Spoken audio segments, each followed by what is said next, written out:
Apakah ada sholat sunnah sebelum maghrib? Ada. Ada. Ya, namanya sholat mutlak. Ada di hadis Abu Daud nomor hadis 1258. Abu Daud nomor hadis 1258. Sholat sunnah yang terkait mungkin waktunya dekat dengan sholat fardu yang 5 waktu itu, ini dibagi 2 bagian. Ini teorinya supaya dipahami dengan baik ya. Ada yang disebut dengan sholat rawatib. Apa artinya rawatib? Kalau tidak tahu katakan. Baik. Apa artinya rawatib? Baik. Rawatib itu jamak dari kata ratib. Apa artinya ratib? Baik. Bukan Allahu alam. Ratib itu adalah sesuatu yang tersusun dengan rapi atau berurutan sifatnya. Tersusun berurutan atau tersusun dengan rapi. Makanya diserap ke dalam bahasa Indonesia menjadi tertib. Tertib kan berurutan, rapi. Ada sholat-sholat sunnah yang waktunya tersusun rapi berurutan dengan sholat fardu. Terletak sebelumnya atau setelahnya. Jumlah rawatib ini itu ada 12 sholatnya.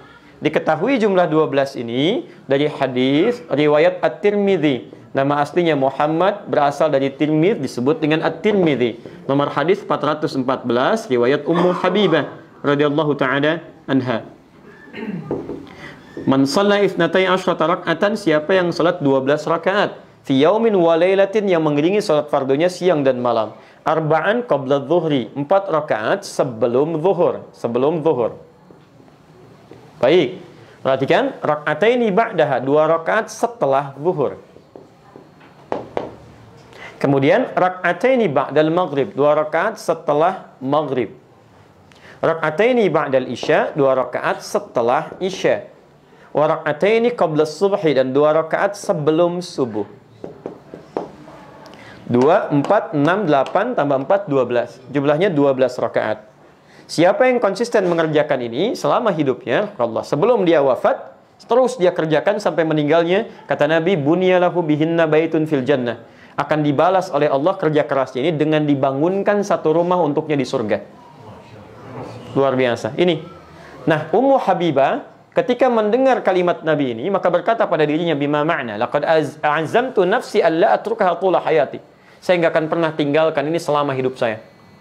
Bayangkan nggak?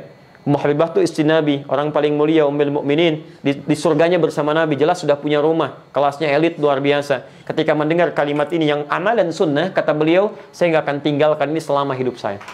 Istri Nabi, dekat dengan Nabi, ahli surga, surganya terbaik, rumah paling elit, mendengar amalan sunnah, saya nggak akan tinggalkan.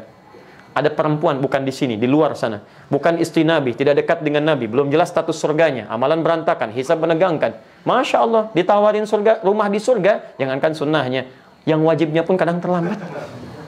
Cita-cita masuk surga Firdaus tanpa hisab. Masya Allah. Luar biasa. Nah, ketemu ini, teruskan. Sebentar, teruskan dulu, belum selesai. Teman-teman sekalian, di sini kita temukan ada sebelum, ada setelah. Jelas? 4 rakaat sebelum apa? Zuhur. Dalam bahasa Arab kita tuliskan sebelum, bahasa Arabnya qabla. Zuhur. Qabla zuhri, sebelum zuhur. Jelas? Kalau kita ingin hilangkan kalimat yang kedua, misal ini disebut mudhaf ilaih. Kalimat yang disandarkan. Kalau menunjuk kepada waktu, ingin kita buang ininya, supaya menunjuk pada kalimat yang dibuang, maka tambahkan ya setelahnya plus ta sebagai sifat. Asalnya qabla, ya, asalnya a, karena ada ya, maka huruf sebelumnya di i. Di qabliyah. Jelas ya? Maka kita dengar kalimat qabliyah, zuhur misalnya. Itu maksudnya sebelum zuhur. Baik. Setelah, bahasa Arabnya ba'da. Setelah zuhur, ba'da zuhur. Di setelah, bahasa Arabnya apa? Ba'da. Kalau Anda sudah mengucapkan ba'da, jangan diucapkan setelah lagi. Itu 2 kata yang berulang sama. Paham ya? Kita ketemuan yuk. Kapan? Di mana? Di Masjid Indonesia. Kapan? Udah setelah ba'da asar deh. Setelah ba'da asar. Jadi kalau sudah setelah, itu ba'da. Tidak perlu menyebutkan keduanya lagi. Jelas ya? Ba'da zuhur. Hilangkan zuhurnya, muncul ya dengan ta'nya. Dikenal dengan ba'diyah. Paham sampai sini? Baik, saya simpan dulu ini.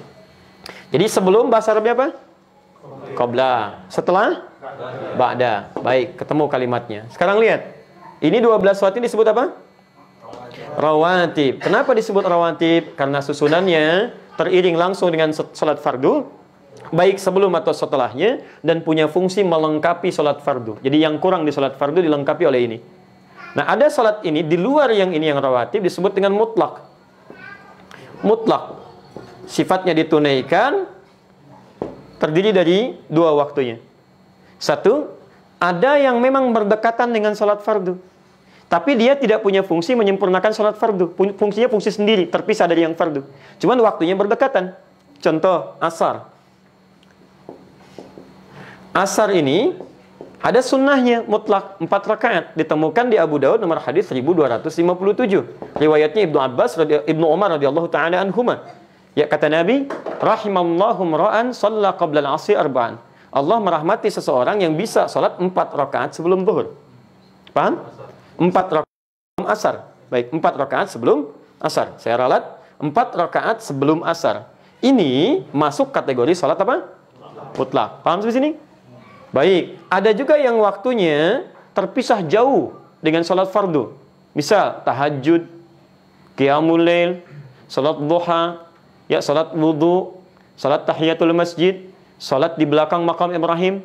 Maka ada salat yang kedua yang sifatnya terpisah jauh waktunya dari salat fardu. Di antara salat mutlak juga yang berdekatan waktunya dengan salat fardu tapi dia mutlak bukan rawatib adalah qabliyah maghrib. 2 rakaat. Dalilnya Abu Daud nomor hadis 1258. Ya, kata Nabi, lihat kalimatnya. Ya. Sallu qabla al-maghrib rak'atain liman yasha. Silahkan salat sebelum maghrib 2 rakaat bagi yang ingin. Ingat ada kalimat bagi yang ingin. Beda redaksi ini dengan salat-salat yang lainnya. Wala tattakhidhuha sunnatan, tapi jangan dibiasakan. Apa maksudnya kalimat ini?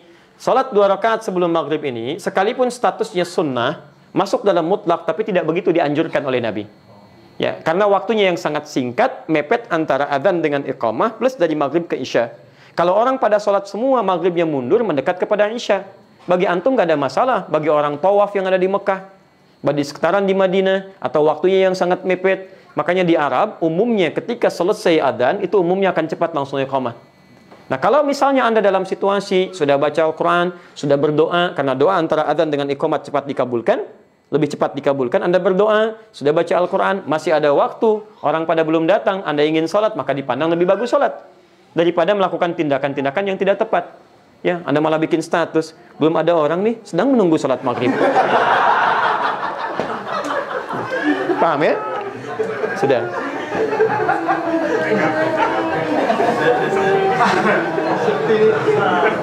Dah. Baik. Saya tanya sekarang. Sudah?